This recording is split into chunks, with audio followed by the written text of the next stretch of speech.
Bonsoir à tous.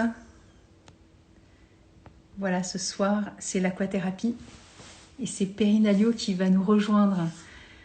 Alors, je me réjouis parce que l'eau, c'est un grand sujet magnifique et, donc c'est important parce que fleur de bac et fleur de bac, c'est fabriqué dans l'eau. Donc, c'est aussi intéressant de voir les aspects un peu larges de ce que l'eau peut représenter chez nous. Bonsoir Catherine, bonsoir, je ne sais pas qui, Gérald je crois, bonsoir Adeline, et merci d'être présent. Alors je vais aller chercher Perrine.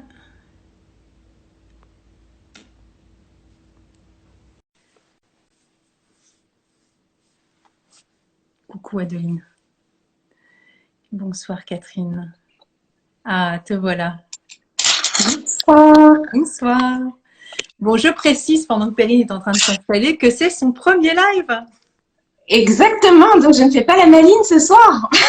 Si, tout va bien. Moi aussi, tu sais, je fais pas la maline. Je retrouve une connaissance, parce qu'on a échangé avant le live il y a quelques semaines, je ne sais plus combien de temps. Oui, Un mois ou deux, je sais plus. Et donc voilà, écoute, on est toutes les deux, hein, on fait comme si personne n'était là. Tout va bien. exactement. En tout cas, merci beaucoup pour cette invitation. Et puis, merci de me faire justement plonger dans ce grand bain d'Instagram avec lequel je suis pas encore très très à l'aise. Donc voilà, c'est un baptême. Voilà. Et écoute, c'est bien. De toute façon, comme je te disais, tu vas y prendre goût parce que c'est très très chouette aussi de pouvoir partager, voilà, ce que tu sais faire. Et puis, il y aura peut-être des interactions avec des questions. Donc, c'est ça aussi qui est chouette, c'est de pouvoir être dans l'échange aussi et le partage. Et on a des connaissances différentes. Avant que tu arrives, je sais pas si tu as vu, mais je montrais la fleur de bac, hein, tu vois, qui est fabriquée dans l'eau. J'ai préparé quelques ouvrages aussi en me disant. Voilà, peut-être il y aura des choses, tu vois, qui vont venir ou pas après. Voilà, Je pense. voilà. Et ce que je trouve bien, c'est que moi, je te laisse la lumière, entre guillemets. C'est toi qui as la place ce soir, donc tu vas nous expliquer ce que tu fais. Et puis, si on parle d'émotionnel, et voilà, je serai là aussi en soutien avec les fleurs de bac. Et puis, mes questions et puis surtout comment dire, mon impatience de savoir comment, parce que je disais dans la story tout à l'heure, je ne connais pas l'aquathérapie, donc j'ai fait 2 ans de naturopathie, et dans la naturopathie, dans certaines écoles, en tout cas dans la mienne, il y avait un module sur l'hydrothérapie. Donc c'est pas la même chose en fait. Là c'est plus thérapeutique, toi l'aqua. L'hydrothérapie, alors c'est curatif sur le corps, et il y a des choses qui doivent certainement se rejoindre, donc c'est ça que je trouve passionnant. Et c'est un outil qui est peu exploité aussi, donc j'imagine qu'il y a très peu de gens en France qui le font.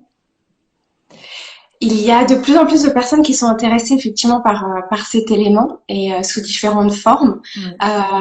J'ai entre guillemets, je suis assez curieuse donc j'ai pu expérimenter plusieurs choses. Je ne pensais pas découvrir l'eau de cette façon. J'ai toujours aimé l'eau.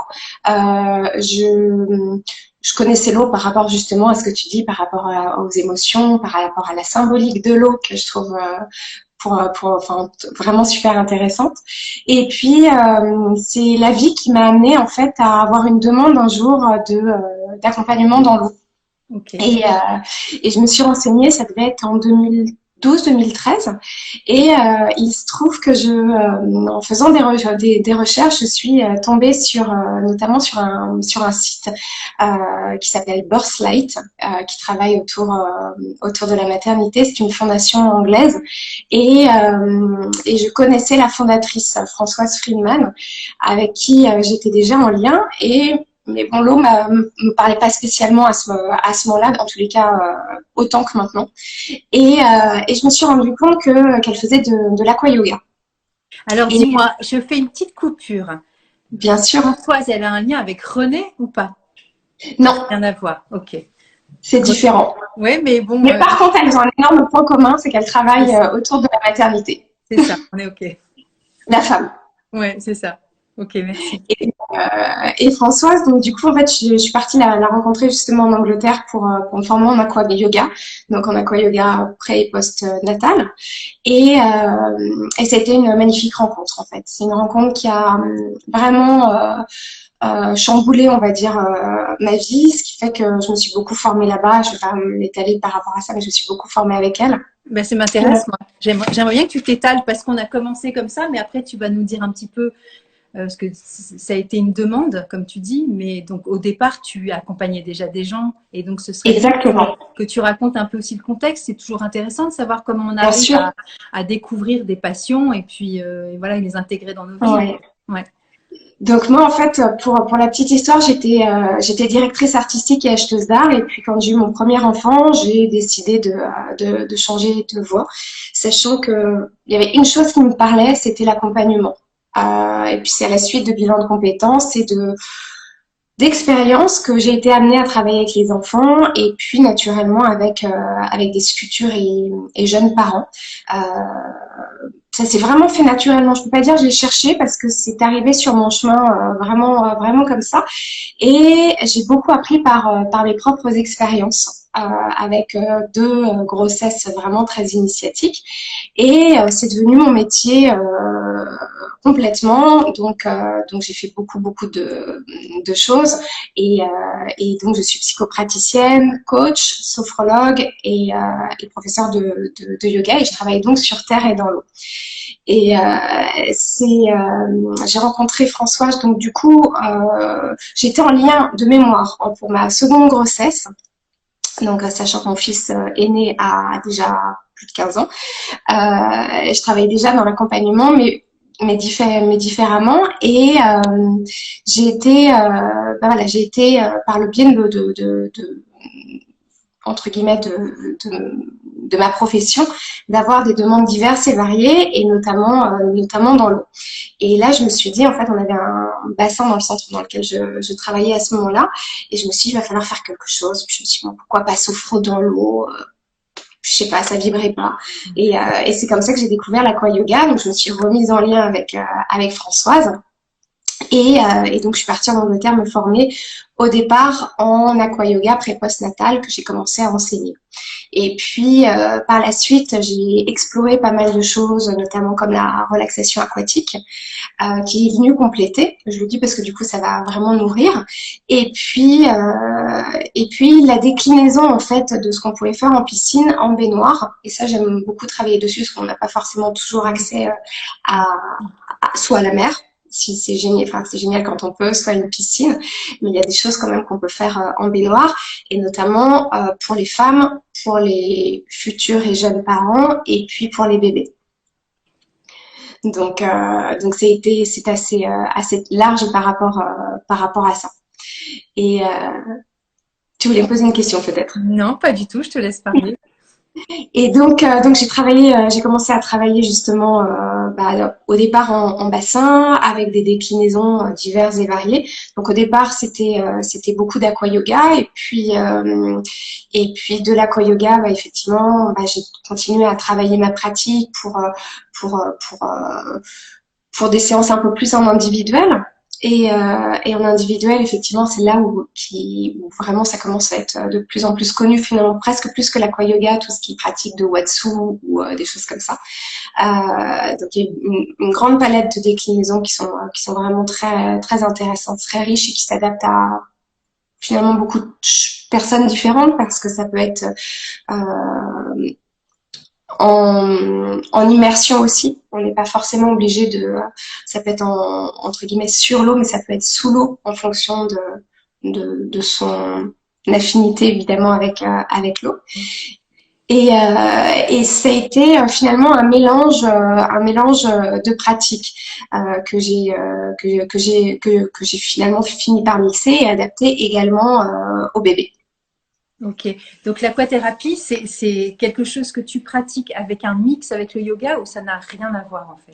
Alors l'aqua yoga, c'est vraiment un mélange de yoga, enfin c'est du yoga dans l'eau, Voilà. sachant que c'est du yoga où vraiment on va vraiment se servir de l'élément eau. Donc dans en tous les cas, les pratiques que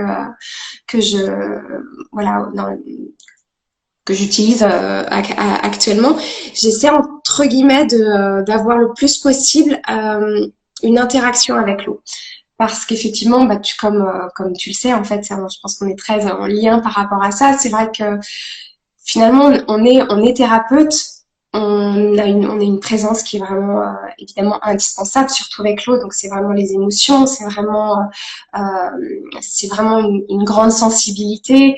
Il peut émerger vraiment beaucoup de choses, mais c'est un élément qui est vraiment vivant, qui, je dirais avec mes mots, qui chope des informations. Il y a beaucoup d'études maintenant qui ont été faites par rapport à ça. Et du coup, ça va être pouvoir, entre guillemets, travailler réellement avec l'élément. C'est que l'élément va apporter énormément. Nous, on est là pour accompagner, mais l'élément eau, entre guillemets, va vraiment, je dirais, parce que c'est pas toujours du soin, ça peut être juste de la relaxation, mais en tous les cas, être dans le soin, mais ça veut dire prendre soin de l'autre. C'est pas forcément toujours à visée thérapeutique. C'est la nuance que j'aimerais faire là à l'instant, de prendre soin. Et c'est vrai que c'est un élément qui est très maternant, dans lequel on peut mettre des intentions. Et puis, c'est vraiment quelque chose de vivant, donc de pouvoir vraiment lui demander de l'aide, je dirais. Ok. Et du coup, il y a que des femmes enceintes qui viennent te voir ou pas du tout? Pas forcément. Donc j'ai des femmes enceintes, j'ai des femmes qui viennent pour une séance soit uniquement de relaxation, soit pour du yoga, soit effectivement en mettant une intention particulière d'un besoin par rapport à un état émotionnel à ce moment-là. J'ai des couples également que j'accompagne, et notamment pour la naissance. Donc ça c'est vraiment un moment qui est juste magique. Parce que là, pour le coup, on investit énormément le conjoint, le conjoint ou partenaire, j'aime bien parce qu'il y a autant des hommes que des femmes, donc je dirais plutôt le partenaire. Et c'est vraiment vraiment une relation entre les deux parents et le bébé. C'est assez magique par rapport à ça. Et puis souvent, les parents reviennent avec le bébé. Et c'est assez magique aussi parce que très souvent, en fait, le bébé reconnaît. Et sont des moments qui sont assez forts en émotion. Et qui sont aussi des moments qu'on peut, avant d'être entre guillemets dans le grand bain, pratiquer à la maison, dans une baignoire ou dans un bain. Donc c'est vraiment des moments de connexion à l'eau, des moments de connexion à soi, de rencontre les uns avec les autres, des grands moments effectivement d'émotion, et ce que j'aimerais partager avec toi justement parce que je pense que on en a déjà parlé toutes les deux, mais qu'il y a beaucoup de choses à mettre en place par rapport à l'eau dans les baignoires, que ce soit pendant la grossesse, pour les femmes et pour les bébés. Et je me dis que peut-être ce soir on pourrait aussi parler de ce qui peut être intéressant au niveau émotionnel, en petits tips quand on prend son bain, une douche ou quand on baigne son enfant. Avec plaisir. Et du coup, toi, quand tu accompagnes, du coup, tu as un lieu, toi, pour accueillir avec une piscine ou un bain, ou c'est toi qui vas à domicile? Comment ça se passe? Alors, ça peut être les deux. Donc, j'ai longtemps pratiqué dans un centre dans lequel je ne suis plus actuellement. Et puis, avec la conjoncture actuelle, c'était moins évident. Donc, j'ai fait un choix de ne plus être présente à 100% dans le centre. Donc, il y a effectivement d'autres lieux qui peuvent m'accueillir. Et j'aime beaucoup aussi pratiquer à domicile ou dans mon cabinet. Dans des baignoires, donc c'est un peu plus intimiste, mais c'est intéressant aussi. C'est un autre travail. C'est un travail qu'on peut faire aussi différemment avec l'eau, parce que on n'a pas forcément toujours de baignoire, on n'a pas forcément de lieu. Et il y a aussi tout ce qui est, j'en parle parce que ça me vient à l'esprit aussi, tout ce qui est justement des choses qui sont très à la mode, comme le soin Rebozo, avec les serrages de bassin qui sont intéressants, où très souvent on pratique dans des petits saunas. Et c'est vrai que l'eau, c'est aussi ça. C'est sur des petites tentes un peu style, enfin, qui se plient pop-up.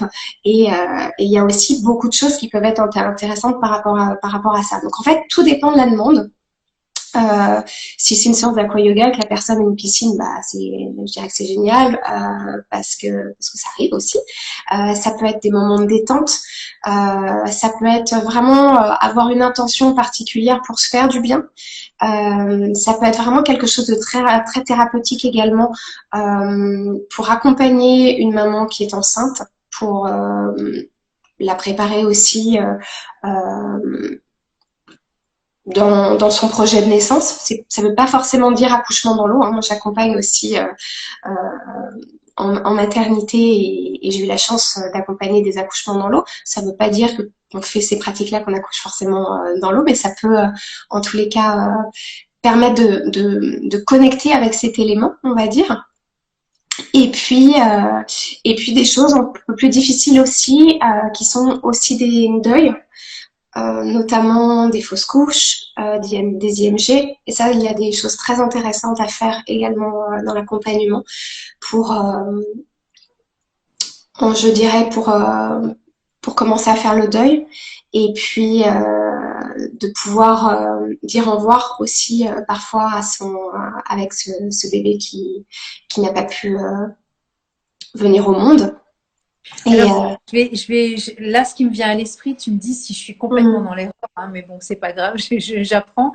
Quand tu évoques le deuil périnatal, après, ça peut être toutes les mémoires d'IVG et tout le reste. Hein, tu vois, voilà, tu sais qu'on a déjà été hyper connectés toutes les deux. Ouais. Et du coup, pour moi, là, je me connecte au liquide amniotique et je parle à l'âme du bébé. Je suis dans cette connexion avec cette molécule d'eau. Alors, c'est une vision peut-être très large de ce que tu fais, mais j'ai le sentiment que c'est ça en fait. C'est pas. Est-ce que c'est toi? Peut-être que tu diriges pas, mais peut-être que la femme elle-même ou le partenaire, justement à côté, ont déjà cet état de connexion. Ou comment ça pourrait se passer éventuellement? Alors effectivement, et c'est là où tu as complètement raison. Tout dépend de qui j'ai en face. On n'accompagne pas de la même façon. Ça peut être des choses très pratico-pratiques. Entre guillemets, l'eau a vraiment est un élément purificateur. C'est un élément qui soigne également.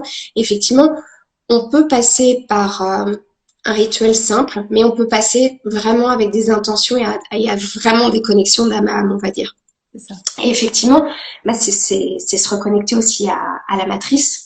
Évidemment, c'est une femme enceinte, ça va être effectivement quel que soit l'élément, déjà elle va se remettre aussi dans l'eau en position fétale.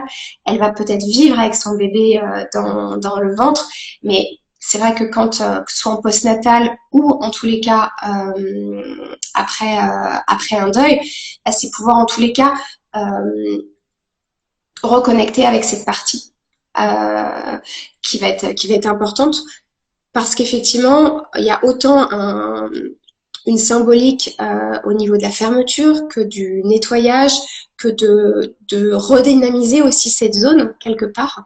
Ça va être vraiment important pour que les mémoires puissent effectivement, en tous les cas, se transformer. J'aime pas forcément dire disparaître, mais en tous les cas se transformer pour pouvoir laisser place, entre guillemets, à une autre grossesse, par exemple.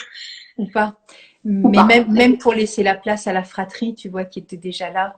Exactement. Parce qu'en fait, il faut pas que ça peut pas disparaître. En fait, l'âme, elle s'est venue s'incarner X. Exactement. Il est hors de question de faire disparaître. Au contraire, je dirais presque même de célébrer sa présence et son départ. Et la remercier. Bien sûr, exactement. Et puis, toujours pareil, en généalogie, c'est toujours important de se dire qu'on a la place de laquelle on a, en fait, grossesse ou pas après, postérieure, mais c'est comme ça, quoi. Alors, il y a Patra, j'arrive pas à lire toujours les noms qui dit bonjour à toutes les deux. En 90, une maternité proposait l'accouchement en baignoire et c'est ce que j'ai expérimenté pour mes 3 bébés. Mais quelle bonne nouvelle. C'est très relaxant et cela évite les péridurales. Ouais, très intéressant le thème. Et oui, alors c'était la clinique des Lilas aussi dans les années 80, 70 qui faisait ça. Il y a Pithiviers aussi, il y a beaucoup de médecins, enfin, obstétriciens qui ont évolué depuis. Et bien, écoute, c'est une très belle expérience et je suis très Ouais. contente pour toi. Je pense que Merci de la c'est une partager parce que c'est ouais, très vrai. Alors, tout le monde n'a pas envie d'accoucher forcément dans l'eau. Et puis, il y a beaucoup. Moi, je fais toujours très attention avec ce qui se passe en ce moment. C'est qu'on a justement la chance d'avoir accès à beaucoup de médias, mais aussi de très jolies images, que ce soit dans les accouchements, que ce soit dans les bains, que ce soit dans pas mal de choses. Ça reste un petit peu comme moi je travaille dans la pub, donc c'est peut-être un défaut, mais des images un peu photoshopées. Oui, il y a des belles expériences qui sont moins belles et c'est pas forcément une fin en soi d'accoucher dans l'eau, parce qu'il y a des femmes qui vont dont c'est le rêve, mais il faut vraiment pouvoir s'écouter et de se dire que peut-être que je vais pouvoir accoucher dans l'eau. Après, la vie fait que le projet va être réalisable ou pas. Euh, mais parfois, on peut ne pas se sentir bien à un moment donné dans cet aimant-là non plus. Donc, c'est aussi de s'autoriser à s'écouter et de sentir ce qui est OK pour nous à ce moment-là. Et moi, j'ai accompagné à plusieurs reprises des accouchements dans l'eau et c'était juste des merveilleux cadeaux. Et effectivement, je suis tout à fait d'accord que ça aide vraiment au niveau de l'accompagnement des contractions et de la diminution entre guillemets de la douleur. de la douleur, exactement. Donc, sachant que voilà, la douleur, elle a un sens hein, dans l'accouchement. C'est une transformation et c'est quelque chose de nécessaire. Mais si on peut effectivement l'accompagner, la soulager, et c'est génial parce qu'il y a en plus pas la gravité, donc c'est beaucoup plus intéressant entre guillemets par rapport à la mobilité aussi. Oui, et puis ça détend, ça relaxe, Tout à ça peut être fait, sécurisant, mais comme tu le dis, ça peut être aussi très, très anxiogène. Donc, exactement. le Parce but, que comme tu le disais, ça peut faire remonter aussi. Toutes ces pratiques sont vraiment intéressantes et on parle beaucoup de relaxation. Donc c'est vraiment important de, quoi qu'il se passe, de sentir vraiment en confiance avec la personne qui va nous accompagner, enfin en la personne qui va nous accompagner et réciproquement. Parce qu'effectivement, c'est un élément qui est pas anodin et qui est à la fois extrêmement beau, doux et délicat, mais qui peut aussi faire émerger parfois des émotions et des choses très fortes. Et il faut pouvoir effectivement avoir quelqu'un qui puisse les accueillir aussi, ces émotions. c'est ça. Et on n'est pas tous armés non plus dans ces moments Mmh. à gérer la douleur de la personne, plus sa propre histoire aussi qui se télescope avec les angoisses qui remontent quand l'autre souffre aussi à côté. Donc, il faut être au clair avec soi-même aussi et c'est pas toujours simple, hein. Et c'est ça qui est intéressant par rapport à ton travail, parce que c'est vrai que quand on travaille dans un bassin, quand on travaille dans une baignoire, que ce soit pour justement une femme, d'une façon globale, ou même un bébé, euh, qu'est-ce que toi tu conseillerais justement par rapport à un côté peut-être un peu chaud doudou, si on veut pas aller forcément jusqu'au thérapeutique, d'accompagnement par les fleurs? Bah alors, chaud doudou, ça dépend de l'émotion de la Mhm. femme, par exemple, puisqu'on évoque la femme ou le bébé. Mais bon, encore une fois, on est dans le- dans l'observation du comportement émotionnel du bébé, parce qu'il n'aura pas la parole, forcément. Mhm. Alors, ça dépend si c'est un bébé qui vient de naître, tu vois, on peut connaître, on a l'histoire aussi de sa propre naissance ou de sa gestation. Donc, voilà, on peut l'accompagner en fonction de ce que la maman va raconter. Si la personne arrive avec, je sais pas, j'allais te poser justement la question, tu vois, je te renvoie la balle, mais euh, est-ce qu'il y a des gens justement qui arrivent avec une problématique avec l'eau? Parce que là, pour le coup, je pourrais peut-être intervenir, mais le côté chaud doudou avec les fleurs, si tu veux, je pourrais le donner que si, en fait, toutes les fleurs, elles font chaud doudou, en fait. Parce que si, tu vois, si t'as pas confiance en toi, l'arche, elle va arriver pour ça. Si tu as peur d'un événement particulier, ce sera Mimulus et elle va être chaud doudou pour toi. Si tu as été traumatisé dans ta chair, hein, ben, Mhm. Sarah au Bethléem, elle sera chaud doudou pour toi. Enfin, tu vois, elles sont toutes des chaud doudou finalement.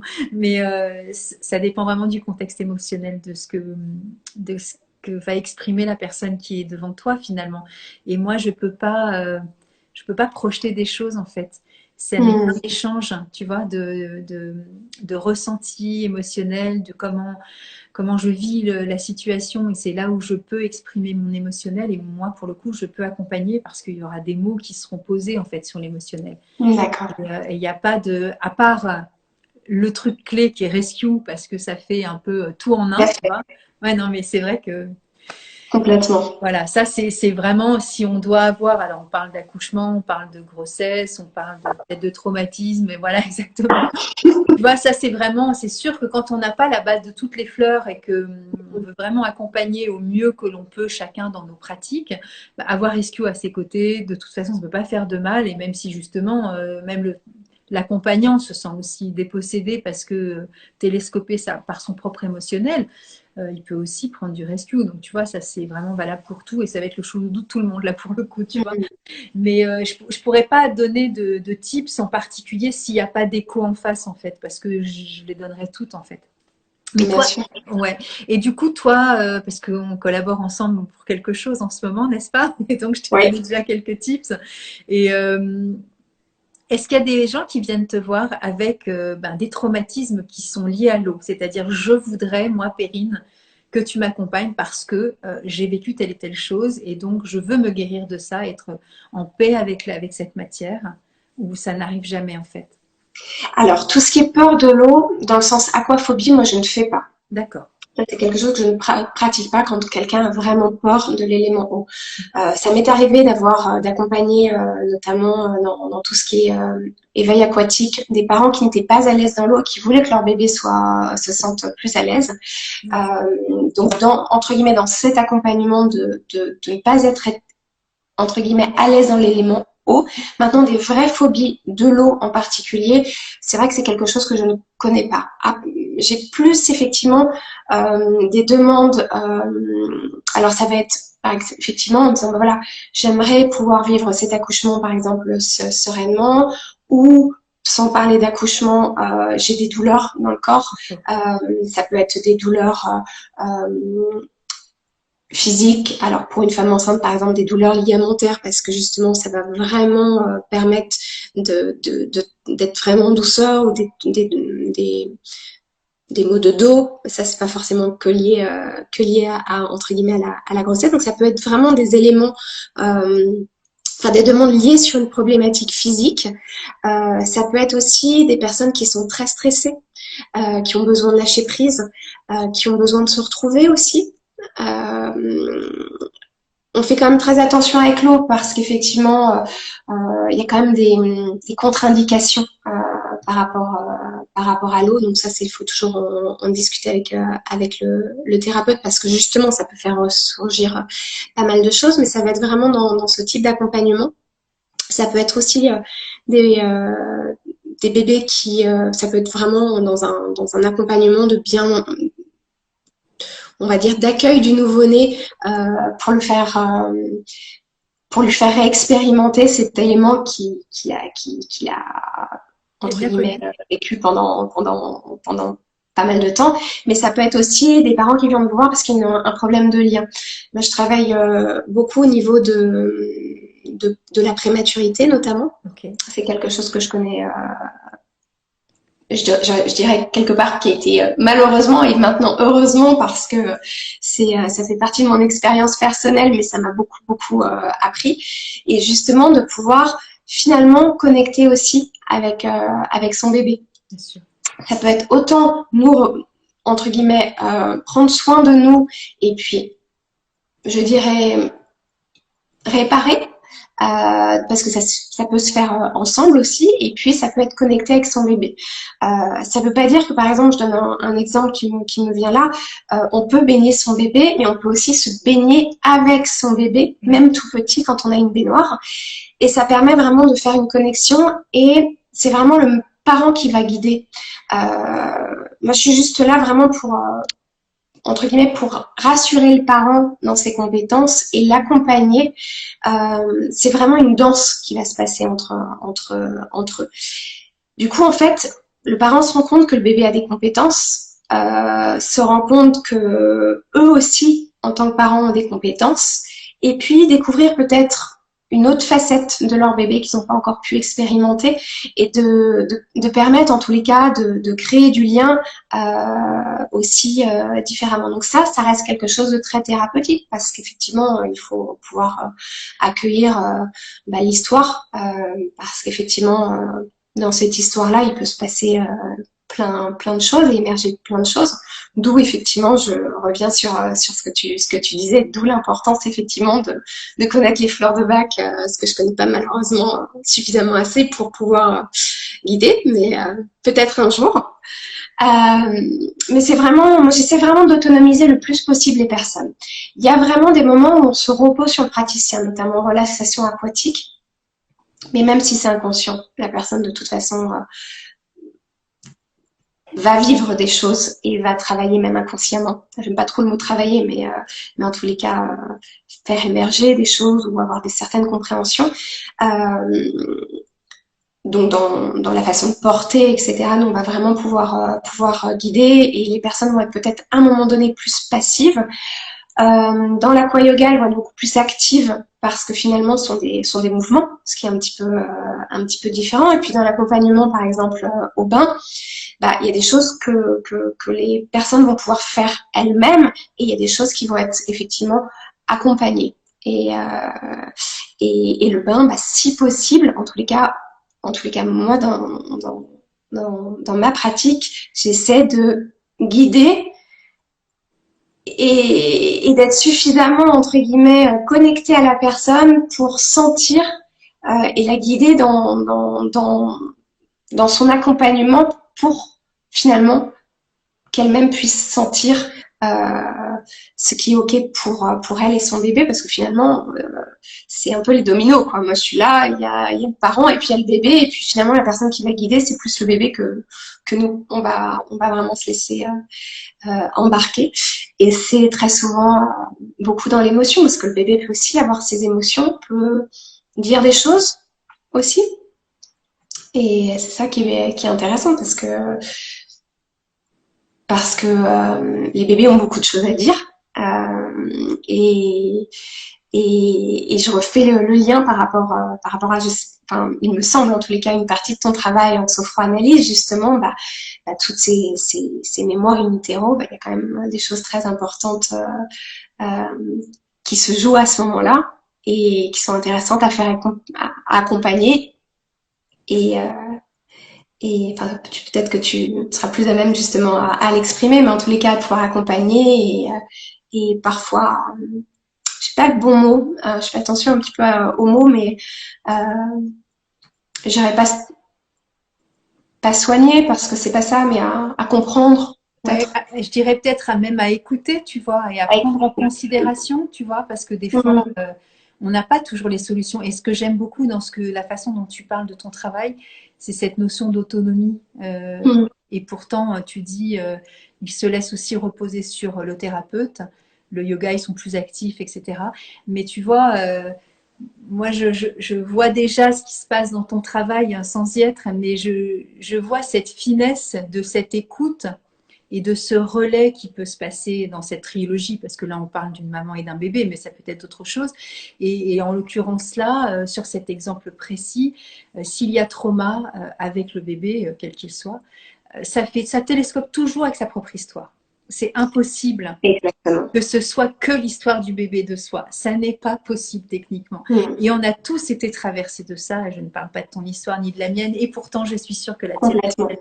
Voilà, et chaque expérience que nous avons vécue en tant que femme, en tant que mère, en tant que porteuse d'enfants, etc., ça, à chaque fois, ça réactive des filaments de notre histoire personnelle. Donc, exactement. Tu vois, c'est une écoute, j'allais dire, multidimensionnelle en fait, que j'aime et que je sais que tu as aussi, Périna. Et donc, c'est une espèce d'antenne comme ça, où on est né comme ça en fait. Bon, ok, on a fait chacune des études pour arriver à faire nos pratiques, soit, mais comme tu le dis au départ, hein, tu as ton expérience de vie et ça ne s'apprend pas. Complètement. C'est même pas un don, c'est pas inné, c'est quelque chose que l'on a développé et pour lequel probablement on est faite, donc c'est que c'est ok. Mais du coup, cette notion d'écoute et d'accompagnement, moi dernièrement j'étais avec quelqu'un, voilà, en face-face pour des fleurs de bac et je fais à moitié de la sophranalyse par moment, tu vois, et pourtant je reste focus sur les fleurs de bac, mais les graines de compréhension, elles sont quand même là. Et si ça émerge de la personne toute seule finalement. Et ça me rappelle qu'un jour j'avais dit, quand j'ai voulu faire mes études de sophranalyse, donc j'avais déjà dit dans un live, ça, mais j'avais annoncé à ma famille, donc à mes enfants et à mon mari à l'époque, voilà, je voudrais être accoucheuse d'âme. Et en fait, c'est très présomptueux et prétentieux, hein. Mais c'est vraiment, c'est en toute humilité, parce que j'ai pas le sentiment d'accoucher des âmes. C'est pas, je ne suis pas chamane de je ne sais quoi, et je ne suis pas guide bidule. C'est pas le sujet. Mais je sais ce que je fais, je le fais, et c'est de cet ordre-là. C'est-à-dire que la personne, elle reconnecte à ça, C'est exactement tu vois, ça. à son âme, et à Exactement. toutes ces petites interconnexions qui se font de façon très ténue, en fait, très, très douce. Et avec l'eau, ça peut être très violent, l'eau, hein, comme tu le dis. Mais Tout à la fait. preuve, c'est qu'il y a des tsunamis aussi, hein, et il y a des gens qui meurent sous l'eau, hein. Mais en même temps, il y a un nettoyage, comme tu dis, une purification, quelque chose qui fait que cette cellule-là, elle est reconnectée à quelque chose qui est de l'ordre du grand tout, de l'amour, du pardon, de la, du hockey, quoi. Ça y est, c'est fini, en fait. Et ça, c'est magnifique. Et c'est quelque chose qui est très. Enfin, moi, je favorise aussi l'autonomie là-dedans. C'est pas moi qui dis tout en mettant le doigt là, en disant regarde là, c'est là ou c'est là. Ça se fait aussi à notre insu. Et c'est ça qui est beau, en fait. Et c'est ça qui est beau parce que tant dans ton travail qu'en tous les cas, ce que j'essaie de faire justement, c'est de se dire que le corps, il a des capacités de s'auto-guérir. On est constitué d'eau aussi, donc les vibrations aussi sont quand même très fortes. Et effectivement, ça va bien plus loin et ça va effectivement dans la matrice. Donc c'est vraiment, ça va vraiment très loin. Et toute cette zone est importante et je trouve qu'effectivement dans l'eau, c'est d'autant plus amplifié. Euh, et notamment quand tu parlais de traumatisme, c'est vrai que ça peut faire émerger beaucoup de choses quand il y a actuellement des traumatismes au niveau sexualité, au niveau difficulté à avoir des enfants aussi, d'autres choses. Bah, c'est vrai que ça peut être aussi concentré dans cette zone-là, des femmes qui malheureusement ont des cancers ou des choses comme ça. C'est quelque chose qui est vraiment très profond. Donc il y a à la fois cette capacité aussi de comprendre, de guérir, de se connecter à son propre corps, de l'écouter et d'être connecté aussi soi-même un minimum à son intuition pour sentir ce qui nous fait du bien. Je dis parce que par rapport aux fleurs de bac, à mon sens, mais ça c'est mon propre ressenti, c'est vrai que tu peux donner une fleur de bac, mais ça fera pas tout. C'est qu'effectivement la personne est totalement actrice et dans tous ses soins finalement chaque personne est acteur, c'est pas des remèdes miracles, c'est allez ok c'est bon tu te fais un bain et puis tu te mets de baume de douche sur la tête pour te purifier et puis tu te prends une fleur de bac et tout va aller beaucoup mieux. C'est beaucoup plus profond que ça. Et effectivement, je suis assez d'accord avec toi, c'est qu'effectivement, on va connecter à son être, à son âme, on appelle ça comme on veut, et puis à un tout, parce que pour moi, en tous les cas, l'eau, ça fait partie aussi des éléments, donc même quand on parle de chamanisme ou spiritualité, moi je fais attention à ce que j'ai, parce que spiritualité, c'est pas ni de l'ésotérisme, ni de la religion, c'est cette connexion justement au monde, et comme on peut en parler justement aux éléments, tout est vivant, et quand on est dans un bain ou quand on boit de l'eau, on est en direct connecté avec l'élément. Euh, parce qu'en plus, on est aussi composé d'eau. Donc, c'est vraiment c'est vraiment, en fait, moi, l'image qui me plaît vraiment, c'est de se dire, voilà, il y a plein de gouttes dans la mer. Il y a plein de gouttes, mais chaque petite goutte, en fait que c'est la mer. On est à la fois autant singulier, unique, mais on fait partie d'un tout aussi. Et on fait partie d'un tout. Complètement. Je vais lire.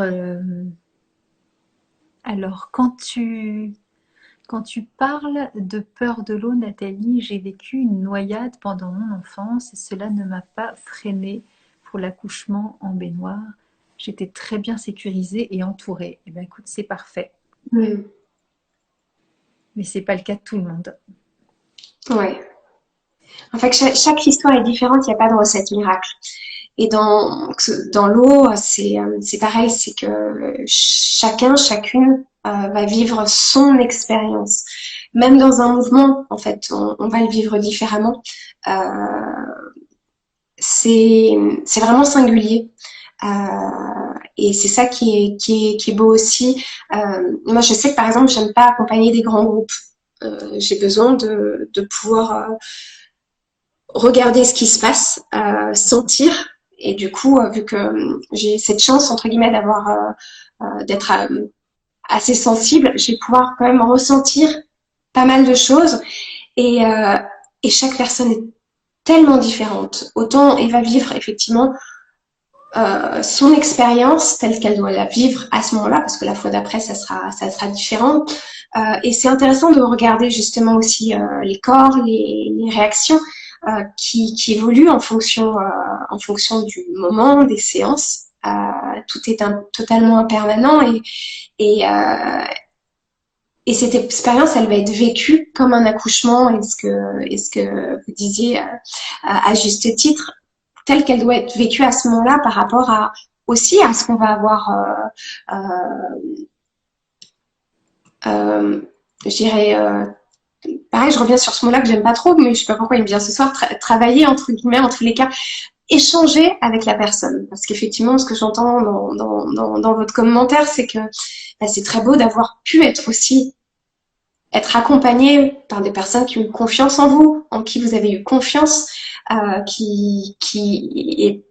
et d'avoir eu confiance en vous et dans cet élément et d'avoir mis finalement un contexte rassurant pour vivre cette belle expérience et c'est magique. Mais ça se passe pas toujours de cette façon-là non plus. Ce que je disais, c'est pas toujours les photos dans les magazines. Ben voilà, c'est ça. Il faut se défaire un petit peu de tout ça parce que c'est une partie de la réalité, mais c'est un petit peu. On montre toujours les beaux aspects, puis des fois on s'identifie, on a envie de ressembler à ces images-là, mais notre réalité des fois ne corrobore pas avec tout ça. Donc, et puis notre réalité spirituelle aussi, en état d'esprit, des fois on est en décalage. Donc, ce qu'il faut, c'est vivre vraiment pour soi. Après, ça peut être très inspirant, mais ça peut être très culpabilisant aussi. C'est un peu Tout comme à fait. ça. Et tu sais, je fais des lives avec une sage-femme qui est ostéopathe, qui s'appelle Elisa Boileau. Et donc Elisa, elle fait aussi, tu sais, revivre aussi des naissances dans l'eau Ouais. pour les bébés, mais aussi des accouchements, tu vois, pour les femmes qui ont eu justement des traumatismes, qui n'ont pas pu faire en fait leur accouchement comme elles se l'imaginaient, ou voilà, il s'est passé aussi des événements qui ont été un peu plus chahutants. Et donc, elle a ces expériences aussi. Alors, elle fait beaucoup, elle, dans la mer, hein, mais elle fait aussi dans les baignoires. Et donc, je pense que vous auriez des points communs très intéressants. Je pense qu'elle va regarder le live à un moment donné en replay ou voilà, quand elle sera dispo. Et est-ce que du coup, l'aquathérapie, dans ce que tu as appris, est-ce que vous faites, le travail sur justement la mémoire de l'eau, sur la cellule, etc. ou pas du tout, du tout? Alors, je dirais que ça travaille obligatoirement avec Oui. chaque personne. En fait, je dirais que chaque accompagnant vient d'univers différents, donc tout le monde va pas l'aborder de la même façon. D'accord. Il y a des personnes. Alors, je prends l'exemple de l'aquayoga parce que justement c'est un exemple qui est très large. Ça peut être des maîtres nageurs, ça peut être des profs de yoga qui sont plus ou moins justement spirituels, ça peut être effectivement des sages-femmes. Donc vraiment ça dépend vraiment de d'où on vient. Moi, j'ai cette sensibilité par rapport à la périnatalité depuis 15 ans, donc voilà, c'est quelque chose que je commence un petit peu à connaître. Mais il y a des choses, effectivement, par exemple, je pas l'accompagnement d'une sage-femme, ce sont des compétences qui sont complémentaires. Il y a des choses qu'on peut travailler. Quand tu le disais par rapport justement au travail d'Elisa, des naissances, etc. Je sais que pouvoir, même pour une IVG, pouvoir justement vivre, surtout ça a été, voilà, la façon dont ça a été fait, parce qu'il y a médicament, pas médicament, pouvoir finalement vivre cette naissance pour faire le deuil, où qu'elle soit, que ce soit dans la mère, parce que je trouve que c'est un élément qui est génial, même en préconception. Ça m'est arrivé d'accompagner dans la mer en préconception, justement, c'est assez magique. Mais dans un bassin immergé, pas immergé, ou juste en simple rituel, justement, de passage avec des intentions, sont des choses qui sont très, très fortes. Mais il y a plein, en fait, tout ça, en fait, il y a énormément de possibilités. Je dirais que l'eau permet énormément de choses. Tout dépend effectivement du lieu, du cadre, de la température aussi, parce que si on a à 2 degrés, ça va pas être la même pour se détendre. Mais en tous les cas, ça dépend vraiment de ça. Donc par rapport à ta question, c'est que ça peut ou pas par rapport au thérapeute, parce qu'il y a cette sensibilité et tout le monde n'est pas connecté à l'eau à la même façon. Ça peut être juste un élément, un médium, oui, comme ça peut être réellement un élément de soin. Ok. Avec, parce que je faisais référence, tu sais, à... Je me suis doutée, oui, des travails, oui. Je me suis peut-être... Pour ceux qui ne savent pas, donc c'est un chercheur. Bon après c'est une science mais qui est pas reconnue forcément de tous. Hein. C'est Masaru Emoto, donc un japonais qui est décédé depuis quelques années. Voilà, je vous invite à tapoter sur l'ordinateur, mais c'est intéressant de voir ces cristaux d'eau qui ont été formés avec des pensées ou qui ont été récoltés par exemple dans des dans des rivières. Hein. Donc voilà, ça c'est des cristaux d'eau qu'on peut voir. Ouais. Voilà, ça dépend de l'intention qui a été donnée au départ, mais ça donne quand même, il y a des expériences qui ont été faites, alors ça devient banal maintenant, mais il y a quelques années, c'est vrai que c'était pas si connu que ça. Même Ikea fait de la pub un peu là-dessus avec 2 plantes, tu sais, dans les magasins où les gens allaient dire des méchancetés sur une plante et l'autre je t'aime. Et voilà l'intention. Et ça marche sur le riz aussi. Mais bien sûr que ça marche sur le riz, mais là c'était voilà, exactement. Et donc ça c'était pour savoir si dans tes études en tout cas la personne qui vous a formé, voilà, vous donnez toute cette notion-là, ou si c'était simplement simplement ce qui est déjà énorme, hein, mais de la compréhension. Alors, notamment Françoise avec qui je me suis beaucoup formée et pour qui je suis devenue formatrice également, a vécu en Amazonie péruvienne. Donc elle a une histoire incroyable où elle est vraiment connectée à l'eau. Elle est française à la base. Elle était nageuse et puis elle est partie faire ses études d'anthropologie en Amazonie péruvienne il y a très longtemps, et donc a vraiment vécu avec les chamans. Donc elle a vraiment ce côté vraiment chamanique. Moi, je suis pas chamane, mais par contre, effectivement, j'ai cet intérêt par rapport à la symbolique, par rapport à l'énergie. Okay. Et notamment, c'est vrai, quand j'accompagne, je fais quand même un petit peu attention aux intentions, à ce que je vais mettre dans l'eau. Et alors, je dis pas que je vais faire forcément des rituels, mais il y a des rituels même simples qu'on peut faire, rien que de remercier l'eau pour l'accompagnement que ça va nous donner. Mais ça, on peut le faire même en se lavant ou dans une baignoire. C'est voilà, je pose une intention de passer un bain détendant et je remercie l'eau. C'est super, comme on peut servir. Moi, j'aime beaucoup tous ces rituels, mais de se dire, voilà, je vais prendre de l'eau et je vais juste me mettre sur la tête en demandant à ce que toute ma colère se disparaisse. Donc ça, c'est vraiment, c'est son travail aussi par rapport à ça. C'est l'intention qu'on va mettre va avoir un impact. Je dirais presque avec ou sans eau, parce que tout est énergie de toute façon. Mais c'est vrai qu'il y a pas mal de choses qui sont vraiment envisageables par rapport à ça et qui sont... Oui, en tous les cas, bon, pour ce que j'ai remarqué, qui ont vraiment de beaux impacts, entre guillemets. Ça éveille la conscience aussi. Et c'est ça.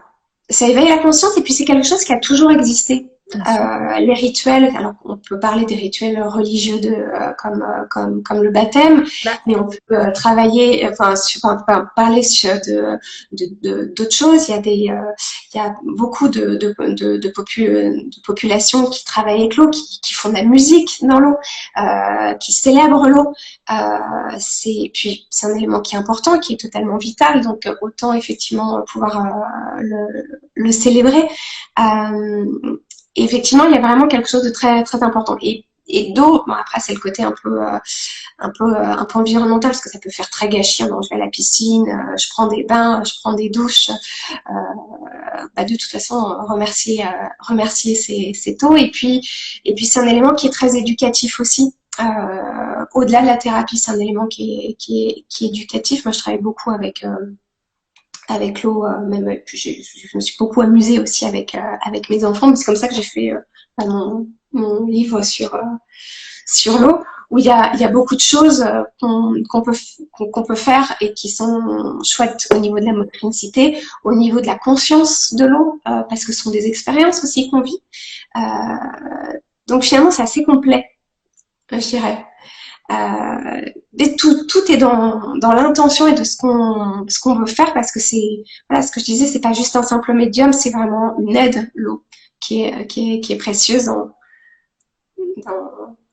la vie d'une façon globale. Et oui, comme tu l'as évoqué aussi tout à l'heure, on est composé entre 70 et 85, voire 90% d'eau, donc c'est quand même énorme de se bichonner par rapport à l'eau que nous portons en fait. Complètement. C'est essentiel. J'avais envie de montrer ce bouquin pour les grands scientifiques. Je pense que tout à l'heure, je l'ai relu avant, mais je me suis dit, je ne vais pas le lire maintenant, ça fait un peu long. Mais je pense que je vais faire un petit audio demain pour compléter le live là, parce que c'est par rapport aux recherches du professeur Guy Montagnier, tu sais, sur la mémoire de l'eau. Et j'avais fait un petit truc il y a longtemps. Donc, c'est un bouquin d'un monsieur qui s'appelle Marc-Henri, qui est ingénieur chimiste, docteur en sciences, habilité à diriger les recherches et professeur d'université, etc., sur la chimie de l'eau.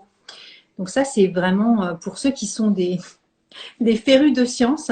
Moi, je capte pas tout, mais c'est pas grave, je prends et il y a des choses qui m'intéressent et du coup, je lis des choses. Et j'avais envie de montrer, je sais pas si tu as vu ce DVD. Oui, tout à fait. Voilà, alors ça, c'est vraiment, je sais pas ce que tu en penses. C'est une pépite. C'est une vraie pépite, voilà, Water, qu'on trouve aux éditions Jupiter Film, donc vous regarderez qu'un miroir. Mais c'est un double DVD, je le montre, voilà, comme ça. Et c'est vraiment passionnant. C'est vraiment passionnant, et puis c'est vrai que c'est... on peut en parler pendant 3 jours. C'est vrai que c'est vraiment un élément qui est assez magique. Et puis c'est vrai que tu vois tout ce qu'on se dit, même par rapport, je reviens parce que c'est intéressant aussi justement par rapport à ça, par rapport aux fleurs de bac. Bah c'est des intentions, c'est l'énergie, les fleurs de bac, c'est ça,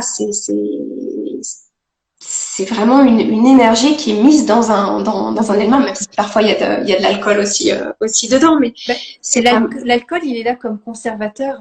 Et donc, il est nécessaire parce que de l'eau tout seul, ça ne marcherait pas en fait. Donc, c'est important que ce soit conservé avec de l'alcool. Et là, on est vraiment sur justement les travaux des motos et de Guy Montagnier. Voilà, avec la mémoire de l'eau. Donc, c'est vraiment passionnant. C'est très, très riche d'enseignements. Et donc, oui, ce double DVD est scientifique. Hein. Il y a des chercheurs à l'intérieur qui racontent des choses très savantes. Et qui sont, c'est vertigineux, hein? Oui. Oui, parce qu'en fait, on soupçonne pas le pouvoir en fait de cette eau. Donc autant dire, quand on voit ça, quand c'est sur nous et quand on est baigné dans l'élément eau, c'est quand même assez fort. Et c'est vrai qu'on peut se faire des longueurs de piscine, comme on peut aller nager dans la mer. Si vraiment on fait un petit peu attention, ça va pas être le même ressenti, même si la structure est pas, voilà, est salée, pas salée, chlorée, pas chlorée. Il y a quand même des choses qui vont se passer au-delà d'une simple nage. Donc c'est vrai que c'est intéressant de voir à quel point cet élément va recevoir des informations et quelque part va nous en donner aussi.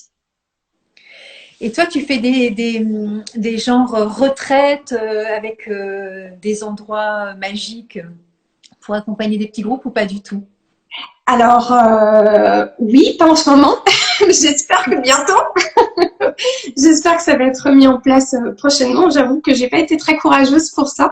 C'est que je me suis un petit peu fermée ces derniers temps. J'ai pas été très voilà dans l'intention de mettre des choses en place. Je me suis dit, je préfère attendre un petit peu. Mais oui, effectivement, ça m'arrive, et notamment dans des jolis endroits. Moi, j'aime beaucoup la Corse. Donc c'est un endroit où justement on peut aller autant à la mer qu'à la montagne, et c'est assez proche, donc c'est chouette. Et puis après, il y a d'autres endroits effectivement en piscine. Au-delà des retraites, il y a aussi les stages qui sont intéressants, les stages de formation qui sont notamment par Birthlight. Puis il y en aura d'autres aussi prochainement. Donc là, c'est souvent en piscine, moins en environnement naturel. Mais voilà, j'espère qu'en tous les cas que d'ici quelques mois, les choses vont évoluer, et qu'on aura plus d'accès en tous les cas pour moi, sans peur. Hein. Peut-être que justement j'ai des choses à travailler en fleur de bac pour aller au-delà.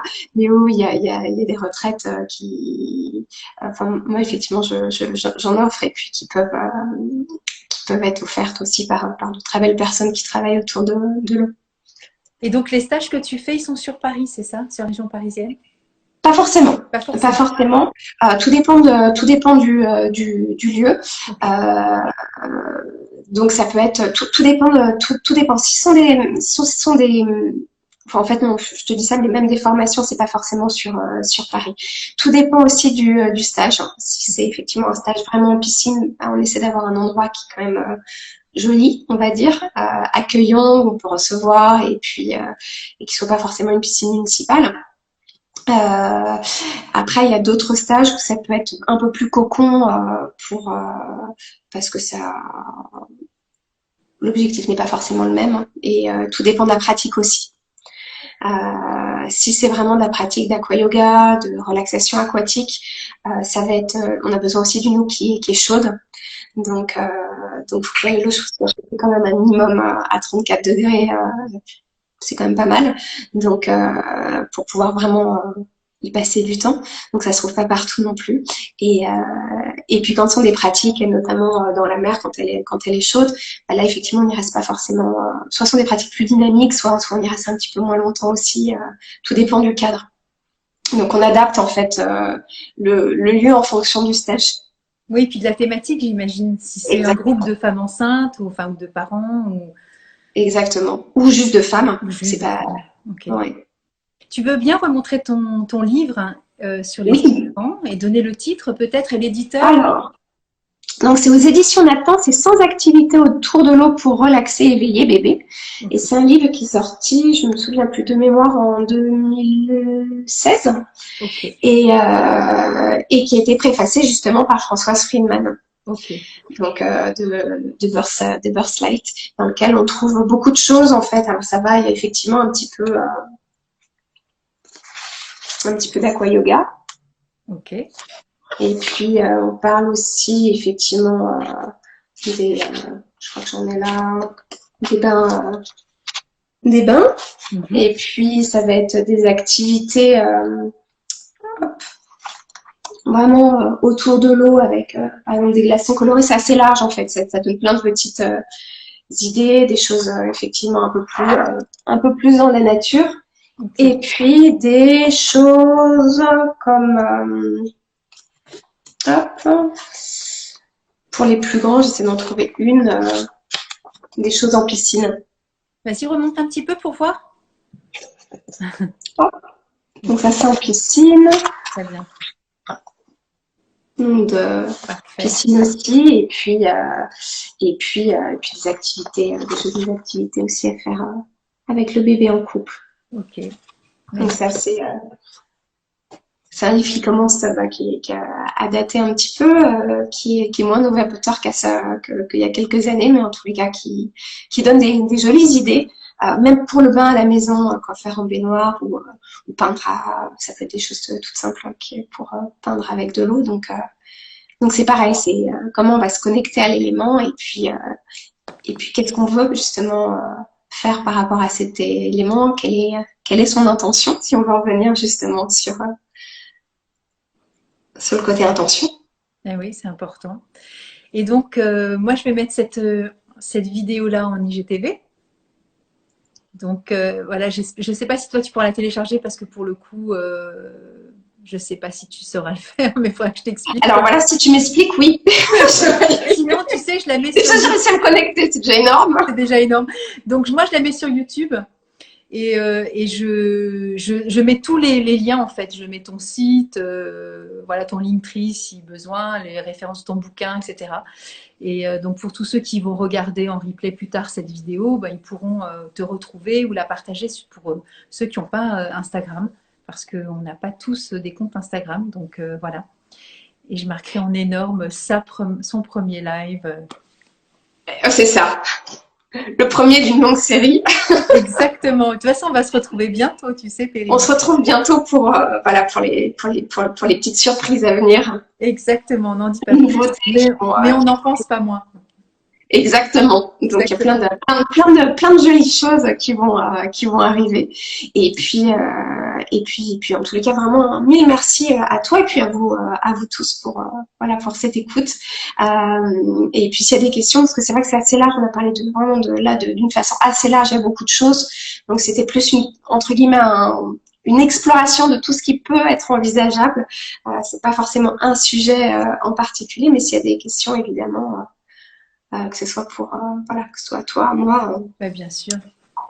Avec grand plaisir. Grand plaisir, exactement. Et puis peut-être que ce sera l'occasion de refaire un deuxième live, peut-être plus ciblé, tu vois. Plus ciblé, exactement. Voilà. C'est ça qui est bien, c'est qu'après on peut revenir sur le sujet. Et si vous avez des demandes, surtout, dites-le nous, parce que nous on est, voilà, on est ouverte à toutes les propositions par rapport à ça. C'est chouette de partager. Merci de tout cœur, Périne. Merci à toi en tous les cas. Ouais. Et puis, très très belle soirée. Ouais, merci à toi. Nous, on se retrouve très très vite. Très bientôt. Allez, bye bye. À bientôt. Merci. Merci. Au revoir. Ciao.